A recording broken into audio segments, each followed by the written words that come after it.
Lumos.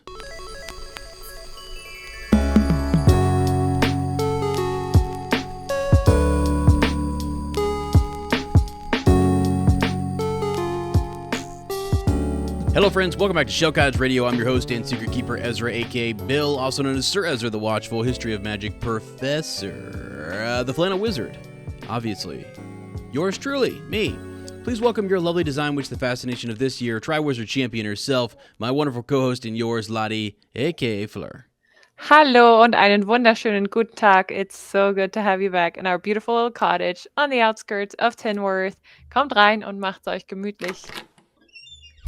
Welcome to episode 110, in which we discuss Harry Potter and the Goblet of Fire. This week, we'll talk about chapter 27, Padfoot Returns. We'll give you a quick life update with our homemade cottage catch-up, feed our brains with important trivia knowledge, and then dive head on into our chapter summary audio experience. And I have a question for you. Okay. Question is, why was the borrowed money happy to be returned? Why was the borrowed money happy to be returned? Because it was a loan? Oh, I got it. No, because it wasn't a loan anymore. Oh, it wasn't a loan. Okay. That kind of destroyed. I'm so sorry, but I actually got that one. I got that. It took me a second, but I got it.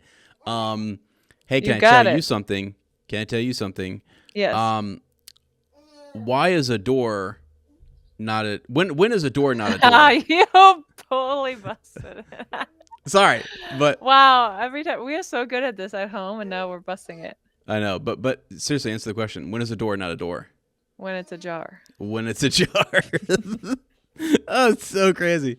I love those dad jokes. So for Father's Day, Lottie got me a book of dad jokes, and it's hilarious. It's great because you love those kind of jokes. It's so good. Yeah. So hey, what is the leading cause of dry skin? Is a towel. I don't know. It's a towel. I think we busted every single joke in this episode so far. What do you mean? Okay, we need one good one. Okay, let me give you one good one. What do you mean we busted it? We're good. Well, we kind of either said it at the beginning what it is, or you got it right, and then it's not a joke anymore. Okay. All right, read me a good one. Oh, I got one. Okay. What did the sushi say to the bumblebee? Don't know. Wasabi. Wasabi. Okay, that's pretty good. Oh, wow. Wasabi. Man. Okay. They're fun. I think they're fun. And I need to start memorizing a few so that way I can use them and just weave them in and out of conversations. I know, those are great. Right? I was never the person who knew any jokes, and now I'm trying to memorize some of these. Yeah. Why did the banana put sunscreen on? Don't know. It was starting to peel. Oh, yeah, okay. That's one of those really funny dad jokes. Okay. Sorry, I kind of derailed us here right at the beginning. Oh, you're fine. Okay, after a quick baby break, we're going to start this episode now with some cottage ketchup. How have you been sweaty? Sweaty? So I'm pretty sweaty, let me tell you. And there's a multitude of reasons, which, but good Lord. You should not be sweating. It is really cold downstairs. Actually, that's why I still have the hoodie on. I like to keep the hoodie on for like when I'm on the elliptical machine to sweat, and it's sort of like my sweat rag. I know it's probably gross, too much information for people, but like it just is what it is. And then I was going to go mow, but then it looks like it's going to be fine for another day. Allows me to record. So I just rolled on downstairs with the hoodie on because it's freezing downstairs in my basement. Just the way I like it, So Lottie, I keep it so cold that Lottie's like never going down there. She's like, unless I absolutely have to, there's no reason she's coming downstairs. I'll put on my winter coat. Yeah, she does. Yeah, she really will. So, but actually, the reason why I don't go downstairs is not really because of the cold, but because I have a Ron Weasley syndrome. Fear of spiders. Called arachnophobia. Yeah, but I don't. There's like she's seen like 2 spiders down here, and she thinks it's like infested, and it's just a Yeah. basement. You know, it's just full of spiders. Not a, It well, yeah, I know it's not, but every time I'm so ready to see one, I can't get it out of my mind. And then when I see one, like, once every other month, it's like, oh, I knew it. See, I knew it. It's there. right. It's been there the whole time. Yeah, I like to pretend like there are more down here than there are. That way, it just this is my space. You know, it's defended by the spiders. I know. You know what? Actually, I can tie this into Harry Potter Okay. easily. Okay. Because when I first read the first book, I don't know if you remember, but when Harry is in his cupboard under the stairs, he picks off a spider off of his sock. Wow. Socks have spiders on it, or a spider, and he picks it off. And I 'Cause remember reading it. Because he lives down there with the spiders. Yeah, there was just spiders in the cupboard. Yeah. Or is it the yeah. Yeah. He's not in his room, he's in the cupboard on the stairs. And I remember thinking, wow, I wish, because I was afraid of spiders back then. Oh boy. That's our baby boy. He's not happy. He's not happy. He was asleep when we started. And then he was like, yeah, I can tell you guys are doing something fun. I know Mama's doing something. Welcome back to baby break number 2. There we go. Of the show. You see the video version, you'll see our little guy over there. He just wanted to look around, see what's going on. Yeah, he wanted did. he wanted to see Dad on the screen. He's probably wondering, like, is he trapped in there? Is like his dad coming oh out? no! Like So, Dudley in the zoo. yeah. Dada!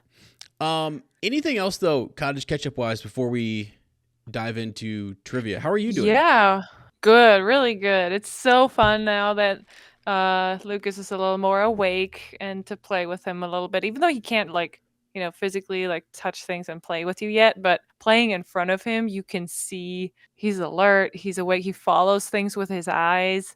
He laughs. It's so much fun. We're having a good time right now. Yeah. Yeah, he's great. Yeah. But there's something we wanted to talk about earlier. I think it was about little fun games, because we were talking about the games that we play and that we played when we were kids, and you have, all these cool toys and the best toys in the world. I think cat owners can relate to. You buy something for a cat, and they lay down the box and find the box the most interesting thing. Right. But yeah, when we were kids, my brother and I, we would just sit down on a hardwood floor, and we have a ping pong ball. We just, one of us sits at the one end, the other one at the other end, and we just bounce the ping pong ball in between us. Yeah. Back and forth, and just for hours. Yep. We were occupied. Like, that's how fun it can be. I remember we used to take to be a 90s kid. Yeah, we used to take on the back porch a golf ball, and we would.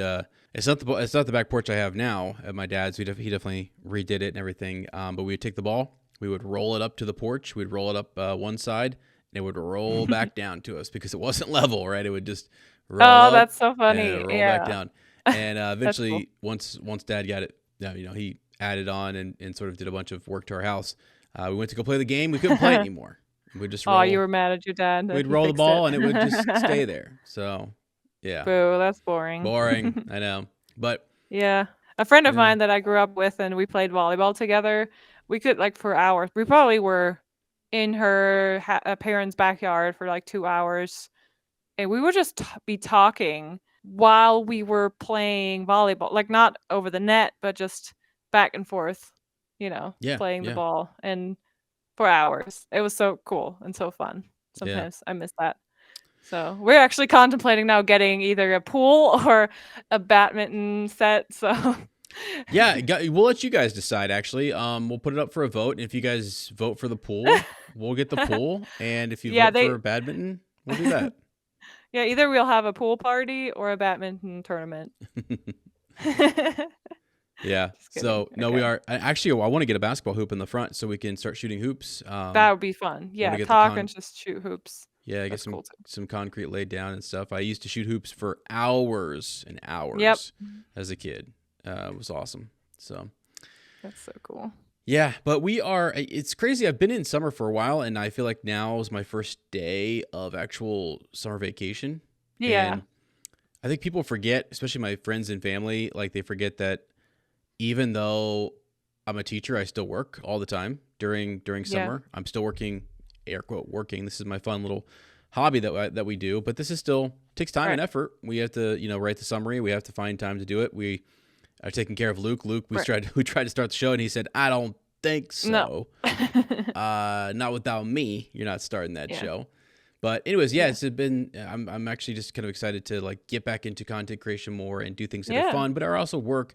And I've got this whole thing. We went to a coffee shop this morning. We took a big walk.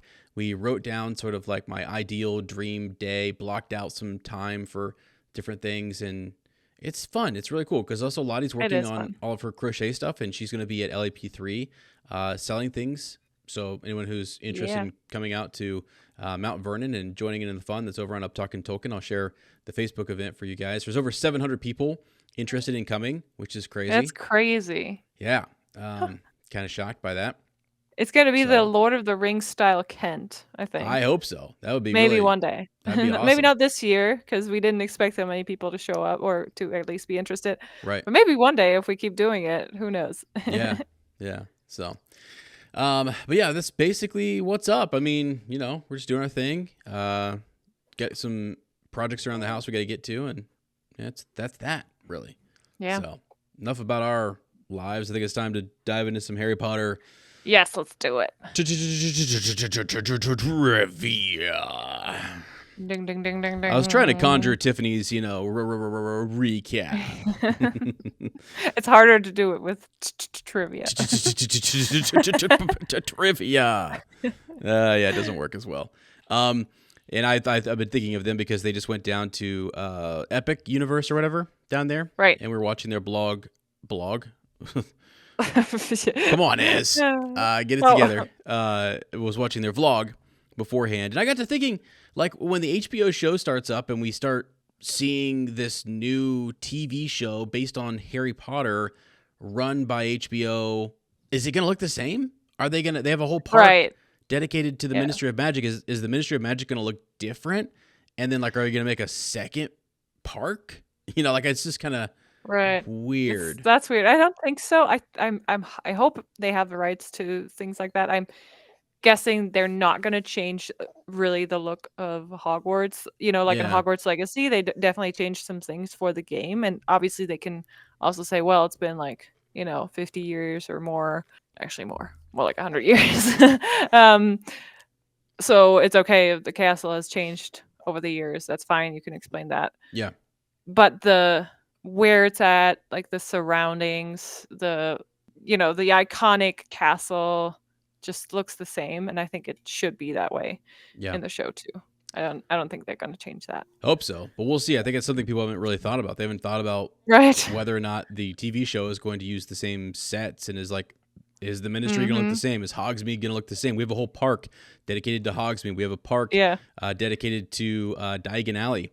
So are those places going to look the same? And if not, is that going to throw people, right? Actually, I think so. If you think about Star Wars, they make Coruscant always look not exactly the same, but there is certain elements that are always there. Like you have all the flying vehicles and the big buildings. Right. So I think it's going to be something like that, where it's definitely you can tell what it is, and it's not going to be changed fundamentally. I hope so. So anyway, all right. Time to drive. What am I trying to say? Let's dive into some trivia. Here we go. You got your card? I got a card, and this time we're gonna choose the hardest question on the card. So we got a challenge. Okay, I can start. Are you ready for a question? I am ready. Yes. Okay. To test Harry's knowledge in his first year, Snape asks him about the combination of powdered root of asphodel and what? Unbelievable card. Unbelievable. Ask him about, so read it again. Conjure up that scene in your mind. And read the question again. So he's testing Harry's knowledge. In the first year, Snape asks him about the combination of powdered root of asphodel and what? So what do you combine asphodel with? And what does that make? You don't have to answer what that makes. But doesn't it make living death? I don't know. What? I have no clue. Let me think. Powdered asphodel with. Ugh. I have no clue. okay, the answer is an infusion of wormwood. Infusion of wormwood. Ez, you disgust should've me. known. You disgust me. How did you not know that? Even read the book. This is proof this guy's never read the books. I swear to God. It's even in the show, buddy. Like, you could have. Yeah. But if you're listening, let us know. Did you know the answer? I would be curious if that is an answer people normally would know. Because I don't think I could have answered that. I'm actually conjuring, like, it's an iconic scene from the first movie. Mm-hmm. And I'm pretty sure I've seen the first movie more in German than I have seen it in English. So let's see. What does he say? Wow. That's interesting. Eisenhut und Wolfswurz, I think is what he asks. Okay. Wolfswurz? Wolfswurm? I don't know. Sure. Yeah, but I think I could have answered it in German, but it's different. So, Okay. yeah. Okay. Couldn't have answered it either. What's your question? Every card I pull has literally just like easy. Do you know what I'm saying? Oh, sweet. Like, what a joke. Heart knows. There's no way you pulled that card. the cards know. No, I did. The cards know that I don't know stuff. I mean, all I have to do is go look at the answers, and if the answers are like easy, Yeah, just look at the answers. then That's it's what I like did. what? Okay, what type of dragon does Cedric face in the first task of the Triwizard Tournament? Okay, so I think. Hang on. I think Fleur has the Chinese. Okay. Harry has the. Oh, I'm not agreeing with you. Horntail. I'm just saying. Okay. Yes. Wait. Welsh. What's the Welsh green? I think he has the Welsh green. Green. Nope. Wait. He has Does no? Fleur has the Welsh. Listen here. Oh, he has no. the Swedish short snout. Short snout. Sorry, Lucky. The short snout. No. Wait. Yes. And did Fleur have the Chinese? No, the Welsh. I think Crumb did. I don't know. Dang it. Yeah. Well, I was like, oh, I can answer that question. yeah, no problem, right? But, I mean, anyway, sorry, I had to. I should have thought out loud longer. I think I went with the first one. No, it's that okay. sounded It's right. okay. I think people are probably like, they're Swedish short snout. Okay, yeah. they're like, yeah, come on, we know guys. that. If you don't know it, it's fine. Okay, let me think here. Now, You have a question from this chapter? I do, but you go ahead and ask yours, because I have to text my father, who is probably trying to show up here while we're recording. Oh, oops. Okay, go ahead. Fire off your question. Okay, my question for this chapter for you is, what is the name of the shop where Harry buys Dobby some socks as a thank you, helping him with the second task? I knew that was going to be your question. I knew it. So you looked it up? So before I started this episode, I actually went to our YouTube page and I actually wrote up a poll that said oh my gosh, I just read the poll and I made a typo. Oh my gosh, what's wrong with me? What is That's wrong okay. with me? Anyways, it's isn't it like it's Glad Rags Wizard Wear? Yes, it is. Yes, it is. Yes, it is. Yes, it is. And you know what? It actually is. The shop is in Hogwarts Legacy, in Hogsmeade. Glad Rags Wizardwear is the shop where you buy your gear and stuff. Really? Yeah. That's pretty cool. So it's been there. It's been there for a while. Yeah, I had no idea that was even a thing. And I guess let me ask you a follow-up question. So here's my question for you, my trivia question. You ready? Yeah. Yeah. What two types of socks did Harry buy for Dobby? I know that one because I read it. There's no exact name for it, I think, but one has like sparkling stars or something. The other one, that's pretty funny. It starts. What does it do? Sing, yell, something like that. Make a loud noise when your feet are starting to stink. Yep. Smell. Very good. When you have smelly feet. Very good. Ding, ding, ding, ding, ding. Yeah. Okay, we each get a point. And we had to redeem ourselves from last time because basically I think we said both of us were like, I don't think Harry ever went and got him socks. And literally like next chapter he's like, I know. Got you socks, bro. So well, have however, you ever he read said the books? However, he said, I'm going to get him a pair of socks for every day of the year. Yeah. Did he get 300 and how many days has he? 65. 365 pairs of socks? No, he did not. No, he didn't. Liar! Liar. I must not tell lies. Wow. Okay. That's awesome. All right. Well, while he is getting ready to go to sleep, I mean, unless you have something else, I can just read the chapter summary. Sounds great. Chapter 27, Padfoot Returns. Harry has successfully completed the second task in the Triwizard Tournament and is now in second place right behind Cedric Diggory. The following week after the task, he is not the only one who is being admired. Since Ron was one of the hostages and no one else was able to see what happened down in the lake, Ron starts telling wild tales about wrestling down a bunch of merpeople before he was taken captive. And now, Padma Patil is taking a greater interest in Ronald Weasley. Hermione, on the other hand, is being made fun of for being the thing that Victor Crumb would miss. As March begins, hefty winds are taking a toll on the delivery owls, but nonetheless, Harry receives a letter from Sirius that Friday morning. And again, it's only a short answer telling Harry to meet him Saturday afternoon in Hogsmeade, and to please bring a ton of food. The trio is shocked and they're worried that Sirius is back in Hogsmeade, but of course they want to see him and decide to go. However, they still have to get through their Friday classes. And when they arrive down in the dungeons, they see the Slytherins standing in a huddle sniggering over something. Pansy Parkinson breaks into gleeful giggles when she sees Hermione and tosses her the latest issue of Witch Weekly.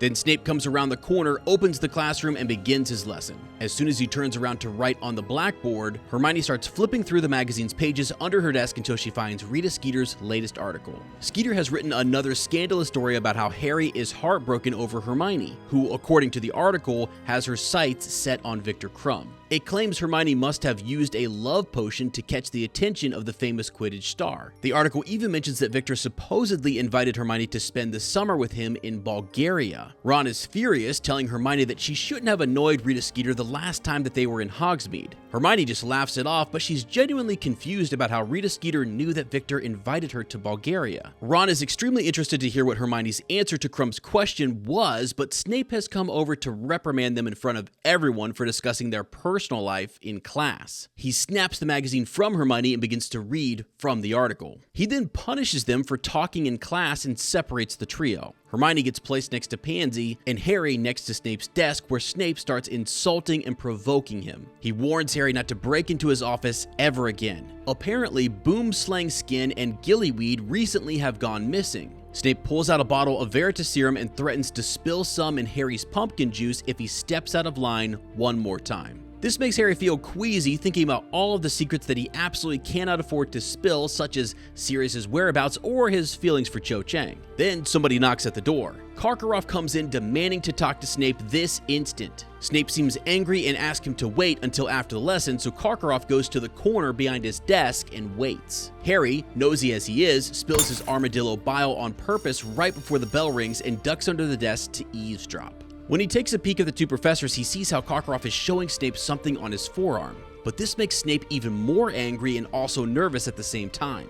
He tells him to put it away and that they can talk later. But Harry notices how he anxiously looks around the room to see if any of the students are watching. When Karkaroff turns around to leave, Harry grabs his book bag as fast as he can and runs out of the classroom to catch up with Ron and Hermione. The next day, the trio leaves for Hogsmeade right after lunch. They manage to sneak out some chicken legs and bread for Sirius. But before they meet up with him, they stop at a local clothing store to buy Dobby some fun socks as a thank you for helping Harry with the second task. Then they start walking towards the meeting point with Sirius. It's outside of Hogsmeade in a wild area that Harry has never been to before. They almost reach the foot of a nearby mountain when a familiar black dog comes trotting their way. It's Sirius, aka Padfoot, disguised in animagus form. The dog is over the moon to see them and leads them up the mountain to a hidden cave. Inside, they're surprised to see Buckbeak. Sirius transforms back into his human form and begins to gulp down the food that they brought him. He admits that he's been surviving on rats mostly for the past couple of months. Harry is torn between his feelings of excitement to see Sirius and worried that his godfather is risking his freedom by living so close to Hogwarts. Sirius explains that he had to come and stay at least nearby in case something happens. He's suspicious of all the things that have been happening lately in the wizarding world. Then he shows them two recent issues of the Daily Prophet. The first one writes about Mr. Crouch being ill at St. Mungo's Hospital, which is very confusing because Harry just saw Crouch on the Marauders map sneaking around in Snape's office the other night. The second headline states that Bertha Jorkins still remains missing and that Cornelius Fudge is now personally getting involved. Hermione thinks Crouch is getting what he deserves for sacking Winky, his house elf. This is new to Sirius, and he finds it highly interesting that Crouch fired the elf. Together they go over the entire scenario at the Quidditch World Cup again, and how Harry's wand could have been stolen by someone up in the top box. Sirius thinks that Crouch's behavior both at the World Cup and the Triwizard Tournament is extremely suspicious and very much unlike him. He goes on to reveal some heavy truths about Barty Crouch. He tells the trio that Crouch was the one who sent him to Azkaban without a trial. He used to be a very ambitious wizard working as the head of magical law enforcement,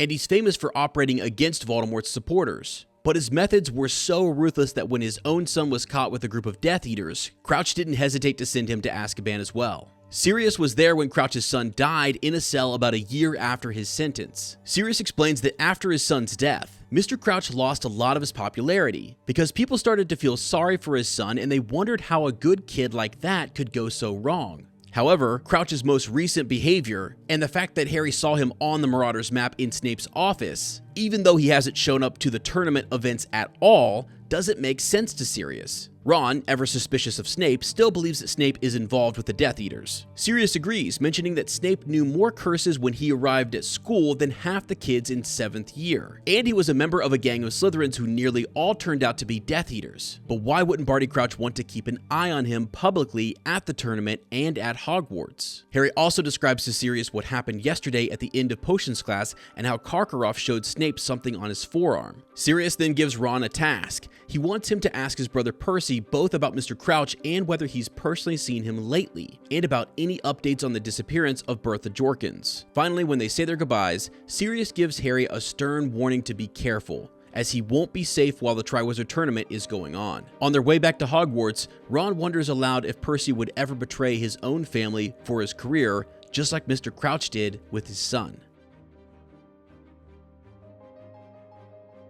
Well, some foreshadowing there to Percy. Yeah, maybe. I mean, Maybe. he was right. Percy would have done. I mean, I don't think he would have been as bad as Crouch, and he definitely showed remorse. And I think it's very sad that we didn't get a lot of that in the movies. You know, just like Dudley and Percy, they didn't get their redemption really, but that's okay. Right. Yeah. As hopefully the TV show will cover that, because those are definitely interesting characters. There's so many characters in this story that deserve their time. Yeah, for sure. Yep. I think in this chapter we have some, more character development, because even though we know the trio, we've known them since the first book and they're like these ongoing main characters, but they still, it's so cool to see them grow up and go through these different stages of their coming of age phase. Yeah. And in this chapter, it's kind of interesting how Ron, this whole chapter, he looks a bit foolish in his attempt to try and impress people, first like girls, when he tells them, I could have taken those mer idiots anytime I wanted. It's still hilarious though. I mean, Hermione said, what were you gonna do, snort at them? How does she know that he doesn't have the power to, break the enchantment? She was probably like, probably, but you were asleep though, so. But hold on a second. Could he have broken the enchantment? Is it possible? No, think about that. Let's say Dumbledore, they bring him down there. Are you able to break out of that enchantment? Well, Dumbledore can make you. If there's something happening, if Harry didn't make it in time and they have to go get Ron, someone else can make him snap out of it. Right. I'm just saying that let's say you're in a life or death situation and you're Dumbledore and you've been entranced or whatever spell that they put on that person. Do you have the power to undo it, or is it just like you're donezo? You know what I mean? I'm just wondering, is there some sort of counter spell that he could... I'm sure if you're powerful enough that first of all, you have to be aware of it. Like once you're asleep. So in your sleep state, you have to somehow reach from your subconsciousness to your conscious mind and tell them, hey, we need to fight. Well, I mean, yeah, because you think about how are they breathing underwater? And then if they're asleep. They're magic. Not just asleep. There's definitely magic. There's some magic enchantment that Dumbledore put on these individuals, and I just think it's like I kind of wonder if there's counter spells for that sort of stuff. Maybe Ron's telling the truth, is what I'm trying to say. Who knows? So he's definitely impressing Padma Patil, who was not that impressed with him at the Yule Ball, but now she's like, "Hi, Ron, what's Right. up?" Mm-hmm, Wait, mm-hmm. intentionally like waiting for him in the corridor and stuff like that. I gotta So say, it's real kind of quick, cute. text to or self to text to self, whatever connection here. Um, as a high school teacher, you would not believe the number of times where a fight breaks out and it's nothing. It's not. It's literally just. Yeah, And I don't mean nothing. I know that the fights are serious. You have to take them serious or whatever. But like, it's a little skirmish. It's a little push, a shove, or whatever. And by the time it gets up to my classroom, I mean, 15 people were involved. So and so was holding so back. Like they were all talking about that they were calling back up with the deputies. I'm like, get out of here. Like none of right, that happened. And I know it's all tall tales. And right. they're all having fun telling this story. Yeah, So and so jumped up at a table and pushed somebody. And I'm like, right. I've even gone and watched the video sometimes. I'm like, where was the push, man? Like what happened? I thought there was a push, and it's just like, well, he bumped into him They or just something. embellish a little bit. Boy, they And then embellish. And I love a good embellishment, by the way. I know you do. And then the next day though, they all come in and they're best friends again. So that's the best part about it. Like, Yeah. yeah. Oh, yeah.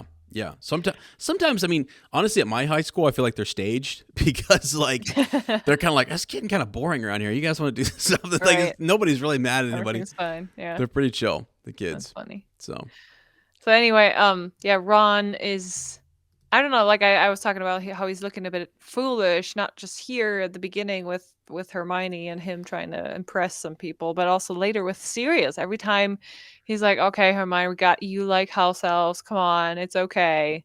Like just give me a break with those house elves." mhm. Or suggesting, "Oh, I know, Malfoy, they did it. They stole Harry's wand at the Quidditch World Cup." And actually, like later on when they talk to Sirius, he's so annoyed at Ron that he just like shuts him up and like Yeah. waves a hand or motions the hand to stop him from talking. And like, Right. okay, we got it, Ron. And Well, it's yeah. almost to the point where if I was Ron, I would definitely think like Sirius doesn't like me. But he does agree with him at one point, though. Oh, So yes, he does agree with him about Snape. He's like, and so Harry wants to know, is like, they're serious. What do you think? And he's like, they're both right. Both right. Hermione and Ron are right. That's true. I'm just saying, yeah, before that, I feel like Ron's getting Yeah. his what do you Oh no, he say? is. His share of I don't know. Yeah. He just learns like, okay, I gotta stop. I don't know, trying to Well, impress everybody. yeah, and Because that's you know how you think when you're like in Ron's situation, you're a wizard. You grew up with like house elves, and they don't have all these rights, and they want to work and all that stuff. That's just normal to you. And Sirius grew up in a household like that, so you're trying to make him not feel uncomfortable with Hermione being so adamant about house elf rights. So Ron's like, okay, Hermione, we get it. You know, trying to casually make sure like right. Sirius doesn't want to hear this. He assumes that. Yeah, But then Sirius is actually very interested in that and agrees with Hermione to an and extent. what sucks is that I think Ron actually was just trying to help Hermione out. He didn't want Right. Hermione to be embarrassed in front of Sirius. Yeah. I think Exactly. in his Yeah, own both backward it goes way. both ways. Yeah. And Yeah. then fast forward to next book, look at seeing how I mean, come on. Sirius in this book, there is a quote actually where he says, let's see, when you or to tell what a man's like, you can see how he treats his His lessers or something. yeah, and not his equals. Yeah, Yeah. his servants or his inferior. His inferiors. Yeah. If Yeah. you want to know what a man is like, take a good look at how he treats his inferiors, not his equals. And then fast forward to the next book where the way he treats Creature. And then he gets Creature, annoyed with Hermione, right? Like enough it's of your kind of vile. interesting yeah, how Yeah, it's things crazy. change here. And yeah. Anyway, just like that's my take on how Ron is going through a little bit of Well, and development here. actually, if this story didn't have all these serious tones, and there wasn't some plot to assassinate or Right. hurt Harry. I mean, nobody's thinking like that. So it's all kind of like Ron kind of keeps you. It's a really good move from Rowling to kind of keep him as this individual who brings everybody down to earth and is not seeing Yeah. it's okay to not see the seriousness of this because it shouldn't be that serious. It's not typical for this to be everyone to be on high alert here, and Sirius is serious, Yeah. if that Yeah. makes sense. Yeah. Um, Yeah, but then he also describes why he is so on guard because things are starting to look the same way or similar to back when they were at war mhm. already. And he describes how awful it was, Yeah. how no one felt safe. You were always so afraid to come home and hear about, you know, other news that somebody in your family or inner circle has been, yeah, Hmm. attacked or something. So, Right. it is understandable that Sirius is so serious about it. But yeah, the kids obviously they haven't lived through it, and that's even though Ron says, "Hey, try us," we want to understand it. Hmm. Hmm. But it's I hear it all the time. Actually, it's funny because it's not on the same level, obviously. But my parents they lived when the war, when the wall was still up, so they always tell me stories about that time, and I can only imagine because it was gone when I was born. So, but it is still so present in my life through their stories. I wonder if Arthur and Molly ever talked in front of the kids about that time when they Hmm. were at war, when there was war, the first Wizarding War. Yeah. Yeah. Yeah. So, Yeah, probably. I mean, it's yeah, when you have that perspective, it's jarring to the kids yeah. because he's lived it. He knows what it's like, and for them they're still innocent, still trying to figure, all of this out, and maybe Ron's been also sheltered from a lot. He's heard stories, but it's like even Right. his older siblings know more. They're a little bit closer to it, right? Charlie and Bill. Yeah. But he and Jenny are, much younger, and there's Right. been a time of peace. They grew up during a time where that wasn't sort of going on, and that's actually what you talk about a lot, which Mhm. is like, at one point you said the phrase to me when it was talking about Germany, like you have, oh, like your Oma being like children of war, and then Mhm. your mom being a generation of like children of the wall, and then Right. you and your brother like children of peace, essentially times. Yeah, I felt like there was nothing major going on, at least in our country, um, I that thought that we had was to worry about. So yeah, yeah, it's kind of interesting just to think about those different generations and phases and stuff. So yeah, anyway, but yeah, Sirius is serious. All that to yeah, say, he is very taking this very seriously. right. It's fun to say. It's just Talking about fun. dad jokes. It's just fun to say. Yeah, but on a Anyway, more yeah. happier or less serious and more Uh-huh. coming of age problems note. What am I trying to say?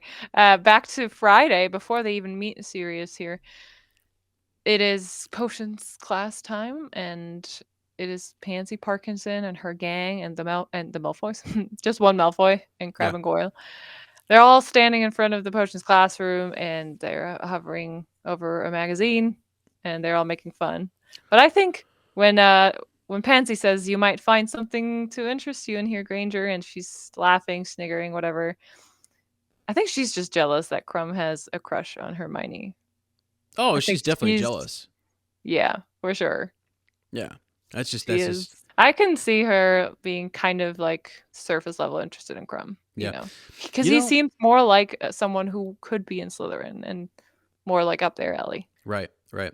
Um, so she's one of the characters, by the way, Pansy is one of those characters that I hope actually we get a casting for in the HBO show that kind of sticks around for the whole time. Just like Yeah, the yeah, that would the be young nice kids who are cast there to and like recognize and her. grows Yeah, up. Yeah, that would be yeah, very interesting. Even if she has just a few lines here or there, I think a child actor would be down to have a smaller yeah. role and to grow into it I know it's because hard sometimes, yeah, to keep them around for so long, but yeah, let's hope that happens. Yeah, that'd be nice. be cool.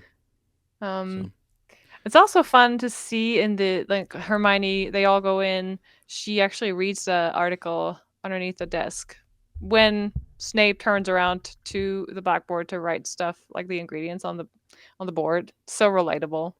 You turn around oh as a yeah. teacher and students are doing everything but Well, it's text messages that nothing they're nothing they're yeah, typically nowadays it's just texting on their phone. right. Sometimes you don't even have to turn around to the board, but that's another story. Oh yeah, don't get me Sometimes it started. just dumbfounds me. Sometimes we were always making sure if we did stuff like that. I mean, I'm not saying I didn't do anything like that. I definitely did. But I always made sure I was trying to hide it from the teachers. Nowadays, I feel like they don't even care anymore. Like, they just openly, like, what? Then they're, like, confused about not being allowed to do that. Yeah, the best one is Yeah, the it's kids funny. who leave one little AirPod in and they're noise canceling. Oh, They're noise canceling. So you're like, every uh, time. what? Yeah. And then like you're sitting there, you're talking to that kid, and eventually like somebody taps him on the shoulder, and he's like, what? And that's what they all say, what? Like as if they're coming out of some trance. And I'm just like, and I said to one kid As one if time, I you're said, interrupting them. yeah, like I'm like So sorry. I remember I went to this one kid one time, and I said he said, he just said again the one word, that's all he can say, what? And I said, you're in school. And he's like, what? I was like, I know, come on. Who dropped me You're like, here? all right, How did I get here? let me tell you where you're at real quick. I mean, it's Just here. so I went over. I just because I'm kind of a comedian. Well, trying to be. I told him the date, the time. I told him where he was. I gave him his name. Like he was like, "What are you talking about?" And I'm just like, I'm trying to like. It was almost like he was coming out of this trance, and I was just like, and this is a kid I had seen 3 or 4 times in a row, and he had done this every single time. And I'm like laughing. The other kids are kind of snickering. And I'm just like, wait, almost like he's coming out of a coma. And I'm like, telling him where he's at, and it's so wild. But yeah. Sorry, you just have to listen to 2 teachers ramble about students. So it's Yeah. just so funny and entertaining, and so, again, so relatable when you read Harry Potter now from this perspective. Well, And you read I it don't from know the why teacher's we didn't. perspective. I don't know why we didn't think to like take this whole podcast approach of like 2 teachers approach, Yeah, like reread the could've. Harry Potter series, because there's so much Let's mischief going on rebrand. here, and Just there's so many kidding. connections. I mean, yeah, let's Yeah. going through a rebranding right now, friends. Right. But yeah, so okay. Hermione's reading the magazine there underneath Right. the desk, and she's wondering, how does Rita know this stuff? How Right. does Rita know? And you guys, she is an unregistered animagus. Oh, Okay, yeah. so And there's so many fun little hints at Rita. We'll get to it in a second. But Rita is actually, when she writes it, it's so different from, a couple weeks ago. She described Hermione as being a very pretty girl in one of her articles about Harry. mhm. And now she's just, I mean, it's Miss Granger, a plain but ambitious girl. Miss Granger's doubtful natural charms. And she's really ugly, says Pansy Parkinson, a pretty and vivacious 4th-year student. Uh-huh. So totally the opposite of how she described Hermione just a couple weeks ago. Right. And then you had an interesting point, though. She writes that she probably used love potion. There's no other way. Like, how could a plain girl like her catch the interest of a Quidditch star? She must have Mhm. used a love potion. But love potions are, of course, banned at Hogwarts, and no doubt Albus Dumbledore will want to investigate these claims. Right. I was actually shocked by that. I thought love potions were a thing, and you've got the Weasleys working on them. Right? They're working on them there, so they're definitely breaking the rules big time there. Mm-hmm. What's her name? Romilda Vane or whatever. She was using one. Yeah. Slughorn just slaps one on the table in front of everybody and says, "Here you True. go." Which I Right. mean, they weren't making it, and they're not like, he's not obviously passing it out, but Right. some kid is going by with their vial, just like, dip. Let me just get a little Oops. bit of that, and out the Yeah. door. I'll hit, Oh, I hit my bet. I crush mean, with that. honestly, yeah, when you're a teenager, that would be like highly dealt with, like, everyone. It's like they try to, sneak in alcohol and stuff like that here and there. You know what's crazy But I is think that love potion would have been like that. I think when you think about it, it's this is all magical. It's all fantasy world, that kind of stuff. The reason this comes up in J.K. Rowling's writing, and the reason it comes up in this story, is because there's this lore.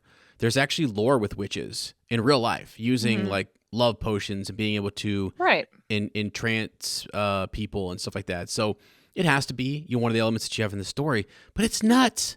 The fact that you could just make somebody fall in love with you.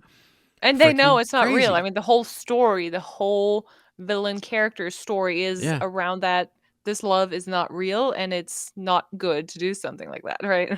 Right. It's only going to Right. end in tragedy. Yeah, it is kind of interesting though that I mean, did Dumbledore, was he the first one who banned it after?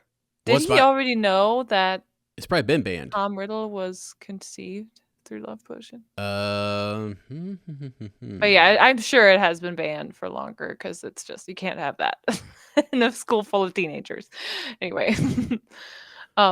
Does he already know? That's a great question, though. Does Dumbledore know at this point in time? Because has he he figured obviously out went and picked him up, and he goes and investigates him. But when does he get all those different memories exactly? I think he does. I think it's after. No, I don't know. I honestly don't know. That's a good question because he goes and when he goes to get the ring, he breaks through some of Voldemort's. That's earlier. That's much earlier when he breaks through Morphin's memory, and he learns about what happens there. Right, I'm pretty sure. Anyway, so yeah, great question though. But love potions bad, no good. Can't have them in Hogwarts. Get them out of here. They are just And Ron concludes that Rita's making Hermione some sort of Scarlet Woman, and Hermione like snorts with laughter, like Scarlet Woman, and she's shaking with suppressed giggles as she looked around at Ron. That's like, Ron says that's what my mom calls them. And I think that's hilarious. It's like an early 19th century description of a very promiscuous woman, if you will. And it just shows the difference between Ron's old-fashioned wizard family upbringing and Hermione's more modern Muggle upbringing, and she just thinks it's hilarious. It's kind of fun.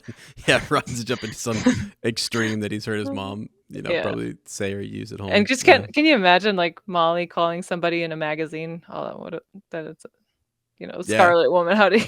Well, if you're reading about these different affairs or like flings that are going on, probably Gilderoy Lockhart had a few girlfriends. Think about that. Did Gilderoy Lockhart have a girlfriend? You know what? If he did, I'm sure he had plenty, honestly. But I'm sure he never made it public because that most of his readers were women. If they had learned that he had a girlfriend, lover, wife, whatever, I don't think he would have been that popular anymore. Or it could be that Gilderoy could also be gay, to be honest with you. Could be. Yeah, I know. That would be actually pretty hilarious and typical. It reminds me of... all these women are like super into him, and they're all, he's winning Witch Weekly's most famous Smile Award and everything. Right. It's possible. It's almost like, how Barney Stinson in How I Met Your Mother, I don't know if you guys have ever watched that show, right. but like, I think it's kind of cool and hilarious that the actor is gay and he plays this, like he hooks the character he plays. A very promiscuous bachelor. Yes. Yeah. So that would be kind of fun to think about that. Yep. Now. See, I'm sorry to pause, but like anytime I can bring Gilderoy Lockhart back into a conversation, I do. It's what our podcast is known for: Gilderoy Lockhart and Slughorn. Yeah, that's like my two fans. I think they're hilarious, and I can't help myself. We should make T-shirts. I'm thinking about it. I'm literally thinking about wearing it when I start doing like sort of live talking head videos on YouTube. I'm thinking about wearing some really cool Lockhart and Slughorn tees. That'd be great. I want to know if like Lockhart was he secretly an animagus? Did he figure out some way to do what Rita Skeeter's doing? Nope. I'll go there. Anyway, crazy. Hi. Oh, look who's back on the show. Look who's back on the show. Back again. He knew we were podcasting without him. Yes, he's back. He said, I don't think so. Anyway, all right, Luke, hey, what do you think, by the way? What do you think about all this? Like, should love potions be banned? Or we don't need any love potions. Not in this house, buddy. Nope. Not in this house. Sure, some people think I behave like I'm on a love potion, but that's okay. That's okay. Those guys are gross. Stop. Sorry. Yeah, sorry. Okay. We are a family podcast. We are a wife and a husband. So. Yeah. In case you guys forgot. Okay, back to the Potter. Hence the baby. by the way. Yeah, there you go. This is magic. Baby got here via magic. Yeah, it is magic. Yeah. Anyway, Yeah. so back to potions lesson, because they're actually brewing a potion, believe it or not. And I think this is kind of interesting, and let me know what you think about this little detail here. So they're brewing. Do you know which potion they're brewing in this No, I was lesson? actually about to go look real quick. What are I they thought that brewing? was going to be your question for trivia. Oh. It's a wit sharpening potion. To Okay. sharpen your wits? I know. And I'm like, how are you guys not paying attention? This is like such a cool thing. Like, especially like if you're a student, you're in school, but in general, like, Sign me up. right? Sign me up. Feel This like, is like, tell me how to make this. how many mushrooms are in this potion? That's what I want to know. No, Like, there's one thing that's in this potion is beetles, by the way. ugh. But we'll get to this in a second. Okay. So the interesting part is the wit sharpening potion was a potion which allowed the drinker to think more clearly. Due to this, it acted as an antidote to the Confundus charm. Interesting that, we sometimes find like hidden messages in Snape's lessons, right? The werewolf lesson when Lupin was ill, or the questions he asked Harry in his first year. Right. And interesting is that Crudy used the Confundus charm to fool the Goblet of Fire. Mm-hmm. So, Wow. I just thought, there So doesn't are you have saying- to be, it doesn't have to be a hidden meaning and everything. But No, but it's cool. It's cool. I thought it was fun to think about. So Oy. if we poured a wit sharpening potion in the goblet, would that have helped it prior to the selection? Would that have undone Good question. I don't know if it has the same Confundus effect charm? on the goblet, but it should Because a with humans. potion, does it have to drink it? Put it in the Yeah, goblet. no, It's the did you thing just that put it in the goblet? Yeah. Actually, that's kind of fun to think about. Yeah. Anyway. So yeah, that was my funny little detail there. And then I want to read this to you. This is Yeah. the clear hint at Rita being a beetle. So while Hermione, actually, she says there's something funny though, said Hermione 10 minutes later, holding her pestle suspended over a bowl of scarab beetles. How could Rita Skeeter have known? And then later, she snapped, "Don't be stupid." And while she's doing that, while she's starting to pound up her beetles again. So Wow. she's Interesting. And they need to sharpen their wits, and they need to think, about this Rita situation a bit more. yeah. I think it's crazy though. Rita kind of gives herself away by reporting something that she knows that Crumb said, but they know she wasn't there, so they're clearly going to be thinking invisibility cloak, disillusionment charm. What's the deal? So I think that is kind of funny that Yeah. she's kind of setting herself up there and really Right. exposing herself in front of a really She is. bunch of intelligent witches and wizards. Yeah. No, she does So- everything for her career, I guess. She's a very Yeah.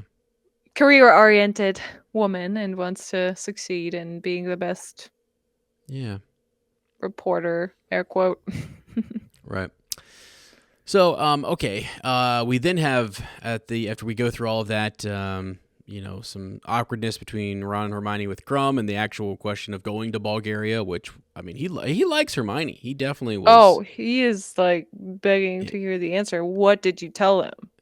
Right. He actually, when he said, "What did you say?" said Ron, and he had picked up his pestle and was grinding it on the desk a good 6 inches from his bowl because he was looking at Hermione.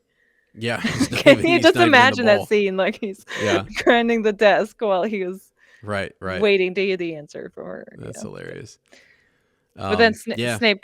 Snape comes up and he Splits 'em up. splits them up, reads the article out loud in front of the class so the Slytherins can have a good laugh. And he doesn't want to hear about their tangled love lives. And I was like, hello? Yeah, we all. Who are you to talk? Snape, Lily James, tangled Wow. love life and all that. Wow. But he probably, I still go back to the reel you sent me the other day, which was, I don't know, maybe we haven't recorded since you sent me that reel, but it was this It was the one where it was about James Potter up in heaven, like realizing that his son is named like James Potter's grandchild is named after Severus Snape. It's like, what? And he's up there like just shocked, like, are you serious right now? Anyway, That's funny. talk about It was hilarious. Yeah. and it's just the back to the love triangle situation. So anyway, Mhm. Snape's had enough of it. Separates them. Karkaroff bust in though, and that was Mhm. interesting. The dark mark. Even when they tell Sirius about this later on, they're kind of relaying the events. I'm not so sure Sirius knew what that was. No. Oh, he wasn't. It's Yeah. He's like, he doesn't know. He doesn't know I that. thought he was gonna be like, he did what? But Yeah, he's no. like, okay, that's It's interesting. unless you're in the club, you don't know. It's a No, very not right. yet. So only Mhm. because he even is not sure. In this chapter, it's very obvious that Sirius is like not sure if Snape even really did work for Voldemort. Whereas in like the movie, it makes it more obvious. It makes it seem like everyone sort of knew that Snape was a Death Eater, Right. but that's not the case. I mean, even someone like Sirius and James and they knew that he hung out with those people, but they didn't Right. know that he actually was one. Well, I think he would be pretty sure, but because of Dumbledore hiring him as teacher for so long, he says, no, there's no way. Right. Yeah. That's giving him the final clue, like, nah. Yeah. And the fact is So, that he is. Dumbledore does trust a Death Eater, which is crazy. yeah. So Also, it's just shocking to me that Karkaroff just pulls out his dark mark in a classroom full of students. I know. Like, there you go. And Yeah, I mean, take a look. yeah. And But it's it's shocking that Snape's, he stands in the corner and waits for the lesson to be over. right? That's like so awkward. Yeah. Um, but if Snape's mark must be getting clearer too on his forearm, right? He must be feeling that Mm-hmm. something's going on too. That means at this point in time, Dumbledore also knows that he probably has told Dumbledore what's going on. Mm-hmm. Mm-hmm. So it's like even crazier that he keeps Harry in the tournament like that. Right. Even though he knows it seems like Voldemort is on the rise. And you know that Harry's name was smuggled into the Goblet of Fire. Yet you let him compete. Yeah. It's so crazy to me. Yeah, I know. Yeah. Here's But a it's question all, though. yeah, go ahead. In this chapter, I'm just looking again at some of the things that were brought up. Veritaserum is brought up for the first time. Yeah. And I think it's such an interesting potion, and I love when I'm making shorts to kind of find ways to say, like, why didn't they use Veritaserum here? Why Right. didn't they use it I over mean, here? And I was every just thinking single about that. yeah, every single trial becomes Yeah. like, why don't you just give everybody Ferret serum? But yeah. And again, is that an abuse of power, or is that just Right. like efficiency in the judicious system? Right. But everybody's like, whoa, let's calm down. But I'm just sitting here thinking, like, if I were going to be on, if somebody was falsely accusing me of something, and I had the power to take that the truth serum, like, look, I'm an open book. All right, Right. here we go. And I'm telling you the truth now. But if you don't believe me, pass it over. Give me the potion. Yeah. Give me the potion, and then Yeah. I'll tell you. And then again, you don't really know what they're going to ask, and it's going to be a little crazy. And like Harry's worried about Cho Chang being revealed, his love for her. Almost more than he is about Sirius, but Yeah, almost more. So I just think it's an interesting potion. It's also crazy interesting potion. that Snape is carrying it around like probably 24/7 or like... He's ticked. He's just upset. He wanted to make a point. He knows. But he has it in his pocket. He's just like, yeah, you know what this is, Potter. He was waiting for this moment. I'm telling you, Snape is in his planning period. What? Sorry, that just reminds me also of a reel. We're just speaking of reels. Sorry. Have you seen Tiffany's story today? I don't think so. Should I look at it? Tiffany from Swish and Flick? Because it's a meme. It's a Potter meme. And what he just said, he's been waiting for this moment all his life. No. Okay, you know Phil Collins and his famous song? I can feel it in the air tonight. Yeah. I've been waiting. Yeah. For this moment all my life. Yeah, right? yeah. Okay, Yeah. so the headline is, it's Professor McGonagall, like, somebody has to blow up the bridge during the Battle of Oh, Hogwarts. okay. And then Seamus Finnegan turns around and it's like the Phil And the Collins song comes singing on. that line. Yeah, It's that's hilarious. cool. Sorry. I mean, I'm sorry, I shouldn't do this, but Wow, memes are we're just derailing so ourselves. funny. They are. Memes are making life better. They are. So Yeah. thank you to all meme creators who are actually good. Yeah. Wish we could do it ourselves. God, I I'd love to know. start making some memes. I know. I Yeah. know. I gotta put Lottie to work. Any hoozles. Yeah, so just a crazy time in potions class. He was definitely planning it, and he You're was just waiting for that yeah. moment to like, boom, Yes. got the truth serum. Now what, Right. Potter? Right. Like I'm gonna slip this in your pumpkin juice. And yeah. So after that, yeah, we basically dance on over into Hogsmeade. Though they definitely want to go see Sirius. Yeah. And they get the socks, which is cool. I love that extra little world building that we get there, and just seeing a shop that's crazy that shop exists. You know, like Yeah. what was it again? Something about the Glad rags, glad wizard wear. rags. Yeah, glad rags wizard wear. What the heck?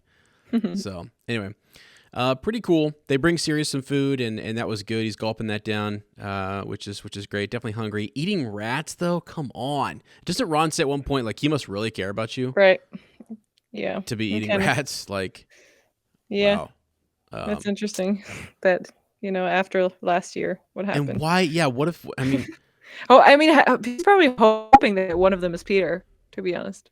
Well, that's a question. So, like, when you stab a rat, or let's say you hurt them, or I don't know, like, do they ever? What causes them to come out of their form, their animagus form? Can they, like, when they're hurt? Do they have to concentrate on it? And so would they just like fall out of their animagus form, or what's the deal? Like, you know, No, what I'm they saying? have to. Don't they use a spell on Peter to make him transform? They do, but I'm just I think saying, you could I'm just kill saying, a rat, and that if that was Peter, he would just be killed. would he stay as a rat, or would he turn back into a human? I think he would just be a rat, and you'd never know. Same thing with the Polyjuice potion with Barty Crouch Right. Jr.'s mom. Yes. Is she? I'm guessing the Polyjuice potion never really wore off, or at least it stayed like this for a good while. They buried her right there and then at Azkaban. And I don't think. I mean, if you would check right now, like in the story, Yeah. would you see the face of Barty Crouch Jr. or his mother? See, I think the effects of it would just wear off. I feel like they would wear off, and you'd see his mother, but they buried her so quickly. It would take a second for it to wear off. Same thing with unless you're concentrating on keeping your animagus form. Actually, that's a different story though. What? With an animagus, you can stay in animagus for like weeks and months and years, like Peter did. But Polyjuice potion wears off naturally after an hour. So if you don't keep taking it, you would transform back. Whereas as an animagus, I don't think you have to act. It's not passively wearing off, but you have to actively turn back into a human. You think so? Okay, I was thinking you have to actively keep yourself in that form because it's something that's not natural. Okay. Like, so you have to. It could be too. Just like a spell, you have to focus on conjuring and keeping the spell going. And yeah. So I don't know. Okay, yeah, that kind of makes sense. Because your default natural state is what you would, if you're hurt, like Sirius, when he's hurt by Lupin, it feels like he is. Right, in the movie, at least it looks like he's turning back into a human because he's hurt. Yeah, I get what you're saying. So, anyway. So, he probably didn't eat. I mean, we know he didn't eat Peter, but no, I did not. He probably knew he would not catch Peter. Fascinating that he's eating rats. Yeah. Then they go over the Daily Prophet, though. They're talking about some of the two recent issues there, and they're talking about things that are going on with Mr. Crouch, and we get into his whole backstory and how he was taking people off without trials. Crazy. To Azkaban, and like Dumbledore's like, sure. Especially with this one with Sirius, concerning Sirius, that's wrong. Right. Why would you not? Why is Dumbledore not questioning that? Interfering, because especially like knowing that this is James's best friend. Yeah. And he was part of the Order of the Phoenix. You know how loyal he is to the cause. Well, Yeah, again, it's kind of wild that he just let that slip. Dumbledore, why wouldn't you just apparate? He has all this power. Like, just apparate, Yeah. give him some truth serum, have it out, abuse your power. Like, that's what Dumbledore does sometimes. I feel like he just Right. sort of, he's a rogue. He just sort of Yeah. goes, just does his thing. He does what he wants, yeah, because Yeah. he's so powerful. And go figure it out. Like, who's telling the truth, who's not. So, also, Mhm. this is where Veritas Serum becomes the answer for everything. If you're trying to find the spy in the midst of your group, how about everybody just, hey, I'm loyal. Hey, pass it over here. Like, seriously, I'll Right. take a swig. What do you guys Right. want to know? And like the Marauders just get together and they sit down, they have a swig of Veritas Serum. All of a sudden, Mhm. Peter's like, I'll pass. It's like, all right, you little rat. Like, come on. Yeah, It's exactly. that easy. It's that easy, guys. Too almost too easy, yeah. Yeah. So Time turners and Veritaserum are very difficult things to work that with in the liquid story. luck. I mean, Yeah. they're all too. It's great. I still love it though. Yeah. Maybe there's some sort of like it's just that's morally wrong or in their wizarding world to do that. It's just not frowned upon. Right. I mean, Snape says it is highly regulated, the use of Veritaserum in the Oh, Wizarding world. But okay. still, if it is highly regulated, then why doesn't, I mean, yeah, why is it not used where it should be used, which is in law or Yeah. in, like, Guys, Lottie is pushing for the use of Veritas Serum in the court system on the regular. right. I mean, you should be restricted to a certain type of question, but you are, I mean, essentially you're just swearing I'm telling the truth. Obviously, if you don't want to, if you're the culprit, you're not going to tell the truth. If you don't want to, if you try and hope to get out of it. I don't know if you know But this. Hey, I you don't know could if you know solve this this. problem by Look, using Veritaserum. in America, I just went over this the other day with my students because we're doing vocabulary for their upcoming government course. We Yeah. went over the Fifth Amendment. I plead the Fifth, meaning that it is my right to not self-incriminate. Okay? I know you're from Okay. Germany. This is our Bill of Rights. This is the start to our Constitution. And so I plead the Fifth. I will not take that Veritaserum. Why? Doesn't mean I'm guilty. I got the right to not take it, dude. So I'm Okay, not I going think to. you should, yeah, just like you have the right to say nothing, you should have the right to not take it. I give you that. Yeah. It should be used still to say, okay, if we use it and it's absolutely foolproof, then it will give you a lot of points if you take it and you actually tell the truth and you're not, you didn't do it. Right. But if you refuse to take it, then we know, okay, something's up. We can't use that as like to sentence you to something, but it definitely gives us a big clue. If there's no other evidence and I just choose not to do it, there's nothing you can do. Might look a little like the perception might be a little fishy, but it's crazy. I know it's crazy. Just had to point that out before people were like, "Oh my God, is Lottie good point. suggesting that we use this in our court system?" Maybe, okay. We don't have it, okay. We want people telling the truth, okay? Come on. I know Anyway. we have like lie detectors, but they're not 100% foolproof. No, people fool them all the time. Yeah.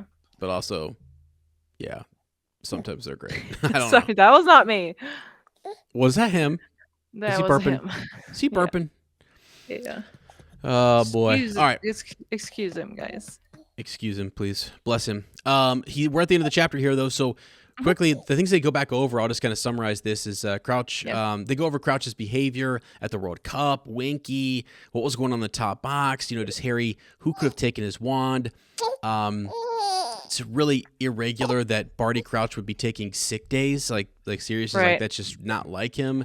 And that he's super anti-dark arts. We get the story on his son dying, going to Azkaban, how crazy that was. So he's on another level, and the fact that he's not here where you have Karkaroff and Snape, right? It's just odd that he's not really involved. Maybe he is truly sick and he's just at St. Mungo's, and that's just what's going on. But it's kind of got Sirius worried to the point where he wants Ron to actually ask his brother Percy, what's up? When's the last time you saw Mr. Crouch in person? Right. And get an update from him. He's getting these daily updates. He's under the Imperious Curse getting these updates. But when did you actually see him last? And also, would Percy even be able to tell that? Is it such a good curse? Is it like, what are some of the tells for the Imperious Curse? Because it gave the Ministry quite a bit of trouble when everyone was saying, hey, Voldemort had me under the Imperious Curse. I was a Death Eater, but... Yeah, it was not easy to tell the difference. Right. Yeah. So... Yeah. Anyway, yeah, But but this yeah. this whole chapter, I feel like if you're reading very closely and you're actually thinking this whole mystery through, it gives you all the hints that you need to almost like solve the mystery, like who's behind all of this. Right. Because earlier, Snape accuses Harry of snatching Boomslang skin from Mm-hmm. his Mm-hmm. private stores. He, as we know from the previous chapters, saw Barty Crouch on the map in his Mm-hmm. office. Right. Okay, and then, it's revealed that Barty Crouch had a son who also could have been a Death Eater because he was seen with Death Eaters. Mm-hmm. Um, Now, we didn't know that his name was also Barty Crouch, I guess, but there's Mm-hmm. almost all the hints in this chapter, which is such a, you could say, filler chapter, right? Yeah, just an But update there's with so much Padfoot. in Yeah. there, yeah, for solving this whole mystery. Yeah. Yeah, it does. It has it's full of clues. Full of clues on Yeah. Rita Skeeter, full of clues Yeah. on Barty Crouch Jr. and Senior. And what's happening, even those little subtle clues, like you said, with the, which I didn't even think about, with the potions and some of the meaning layered in there in terms of the Confundus charm and the Yeah. all that stuff. So even though that's stuff that happens in the wiki afterwards, it's still cool to go back and read it and It's see fun, yeah. connections and stuff. So Yeah. yeah, I mean, so it's a good kind of setup. I mean, I think as we run through the rest of these, so to in that chapter, essentially they just report back.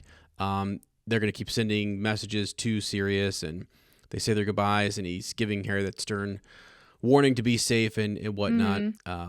But yeah, so that's kind of our setup here. Let me see how many chapters. Do you remember how many chapters we have left in Goblet No. of Fire? Actually, I think we do not. are. So Goblet of Fire chapters. I think it pretty has sure. under 40 and we're 27, so maybe 10.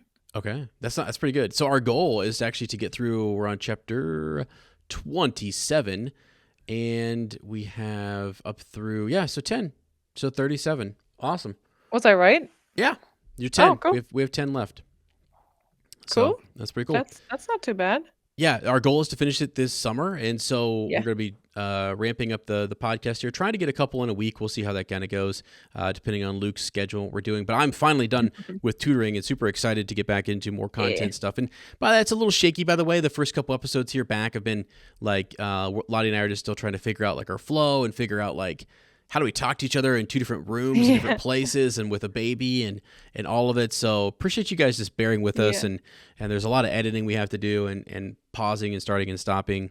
But it's totally worth it. I love talking about these things. I have 5 tabs up over here, theories already on Rita Skeeter and things I want to look up for Gilderoy Lockhart, and just the list goes on. Every time we read a chapter, it makes me think of more Potter content to do. So yeah.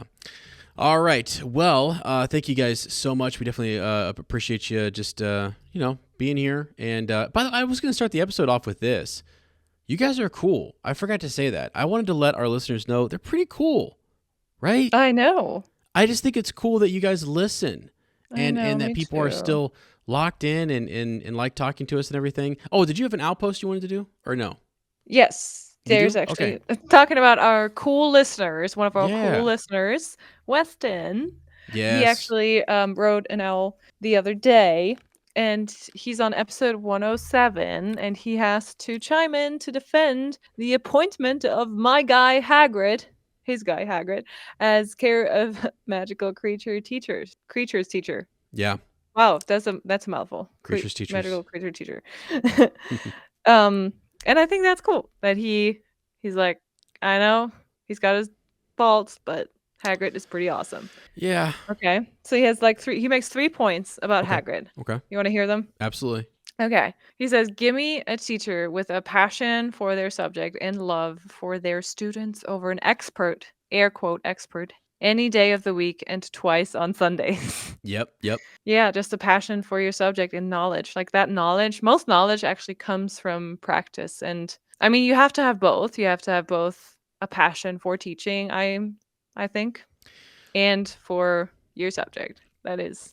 Right, but you could have tons of knowledge on a subject and not be very passionate about teaching, right? You could be very brilliant and just like like knowing the Mhm. ins and outs and the technicalities and stuff, but also just be piss Yeah. poor at teaching it. Right. Yep. Seriously. I Yep. see it all the time. I'm not gonna lie to you. People are like, "Oh my god, is this guy really talking crap about his True. school?" No, I'm just saying. Well, yes, Yeah. I am. I guess I am saying that sometimes I see teachers who are brilliant, and I'm like, these Mhm. kids don't get it. They Right. don't get what you're saying. So it's actually Yeah. a very very tough job to It be a is. teacher. It's very Yeah. hard to bring all of the passion and knowledge and to whip it up together. So Now, I think that Hagrid does have the potential to be a great mm, teacher, and he actually same. is from it's just, a poor choice of certain creatures in a very interesting order or like sticking to one boring creature the whole year. But that's like, yeah, just a lack of practice and experience with kids. But I think he is actually great with kids. He has, like Weston says, he's so passionate about these beasts, and he is like a Newt Scamander in a way that he sees value in those beasts, and he thinks they should be treated. Like who says dragons can't be nice Mm-hmm. if we Mm-hmm. treat them right? I don't know. But yeah, he definitely got a point there. And he even says, like, you may say his experiments are illegal, air quote, but I call them innovative. Who else? Who else out there is doing new stuff in care of magical creatures? Let's go with this research. Kids can't learn this anywhere else, so that's that's a way to Wow. pitch his lessons for Mm-hmm. Mm-hmm. sure. Okay, and then the third point he makes is where else can you get a care of magical creatures? My brain was you could hear my brain rattling. COMC, care of magical creatures teacher without bias. This guy befriends giant spiders, liaises with centaurs, and has a giant half brother. Students are going to profit immensely from this unique perspective. Yeah, good point. I'm starting to wonder. Did I say something? Did I say Weston? Did I say something in the previous episode? No, he's actually saying he's just, it's He's just just out for defending it's him. joking. It's just Because a it little wouldn't for fun. surprise me. I've accused Hagrid of some stuff before. I'm like, what is this guy up here drinking during? I know. All these teachers are drinking over at the school, and I'm Right. always like, what's going on? I Right. mean, it's just funny. No, Hagrid is great and fun, and we love him. It's Yeah. just, yeah, again, our unique perspective as teachers, and like him just having all the kids take care of species that no one has ever bred before, and they're clearly highly dangerous and could probably kill a student. Right. So Right. that's all I think. I don't know. Did we say anything really bad? I don't think so. No, we No. love Hagrid. You guys know we Yeah. do, but he is an easy target sometimes. he's, Right. he's a big guy. You know what I'm saying? Easy Yeah. target. Get it? Yeah. He's Dad joke. I was trying. I'm trying. We should have a jar for every dad joke, like, Yeah, so we and can the bad ones and save the good save up ones. some Are money. there good dad jokes in the? Yeah, there are, right? And there's I bad was ones.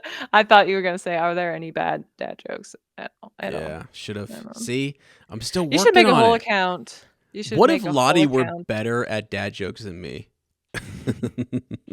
No, actually, Actually, her sense of humor is very different from mine. Sometimes it's sometimes. things that she laughs at. She's just like dying laughing, and I'm like, okay, like I don't. Silly stuff. No, I think actually, like, some of your stuff is really interesting. Like, what? That was not Stupid. funny at all. It's But just I'm of stupid. the impression, like, you at least acknowledge, yeah, that's stupid. But I am living in the illusion everything I send you, like, reels wise, It's is so just funny. yeah. I just can't. Actually, most of it is. I guess I gotta be Thanks. honest. Most of it is. Thanks. I Yeah. have good taste. You know what I was thinking? I don't know if anybody would ever be interested in this, but you can create those little groups on Instagram where like we the Share of creator. all. Oh Yeah, we could my. just share all of our ridiculous memes with That would everybody. actually, that's a great idea on Fleur and Bill. On Fleur Yeah. and Bill, yeah, and just like you could just again, I know it's like it's kind of a one-way communication thing where it's just like us sending you guys a bunch of funny things that we think are I'm funny, sure there's ways to but respond. Yeah. but I think it will make your day. I I think you mean, can react. You you can could share them all in stories, I guess, but well, this we is can make a nice to group. have like a group where we Yeah, know, okay, it's just us in the group and you guys get the joke. get the humor. Yeah, let us know, like send us an owl if you're interested in that. Yeah, that'd be kind of fun because I do love sending reels to people, I know. and It's great. I hope by the way, I've sent it to a few of our listeners, actually. There's some of you that I know that I'm like, and so Weston, hey, if you want on the list, I mean, I just send some stuff that's like, I hope these people think this is as funny as I do. And I'm just trying to make your day by sharing that with you. Because there's ones that I've just, gosh, they got me cracking up. They're so funny. Anyway, yeah. All right. Shout out to Weston. Shout out to you guys. We love you. You guys are great. You guys are freaking cool. That's what I wanted to say earlier. You guys are just honestly cool. And it's because you listen to us, and it's because we're friends, and it's just a good time. So yeah, thanks for hanging out with us. Yeah, it's great. Okie dokie. One more little plug here on my Flannel Wizard podcast. I'm going to be dropping some. You don't mind if I give a little plug for the podcast to you, sweetie? Not at all. All right, cool. Dropping some other wizard stuff over there. It's going to be basically Gandalf wizard stuff, which is Lord of the Rings stuff. I'm dropping that over on the Flannel Wizard. I'm dropping some of my crazy Harry Potter theories. When I do a long form video, I drop that over there as well. I'm also going to be pulling up here this next week. I have a couple ideas for Patreon for you guys. So people who are supporting us over on Patreon, I'm going to be dropping some bigger theories, actually, which I think are going to be fun. I kind of do my like think out loud with you, and it's for me at least helpful, and hopefully you guys enjoy it. So that's coming up down the line, and then got getting back into long form content over on the YouTube channel, and really excited about that. Lottie's kind of got me encouraged to do that. So yay! Let's go. Okay, all right. Luke says it's time to end this show. He is ready to go. So all right, friends. Hey, thanks. That's all for this week. Thanks for tuning in to Shell Cottage Radio 94.7 COZY. We hope that you're going to join us in the future. We do thoroughly enjoy meeting new positive Potter people that don't behave like battling bowling bands of baboons.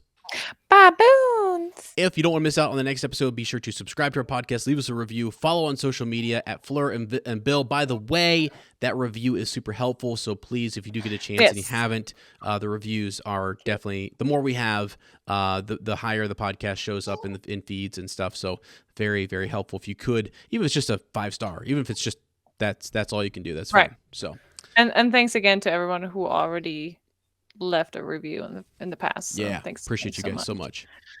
If you truly enjoy our content, consider supporting our growing wizarding family on Patreon or Apple Premium. You will find all the links down below. Thank you so much to all our current patrons. We appreciate you. To Luna and back. On our next reread episode, we will discuss Harry Potter and the Goblet of Fire, Chapter 28, Mr. Crouch's Madness. So make sure you tune back in next time. And until then, have a great rest of your week. Thanks for joining us in our Shell Cottage today. We know it's not much, but it's home.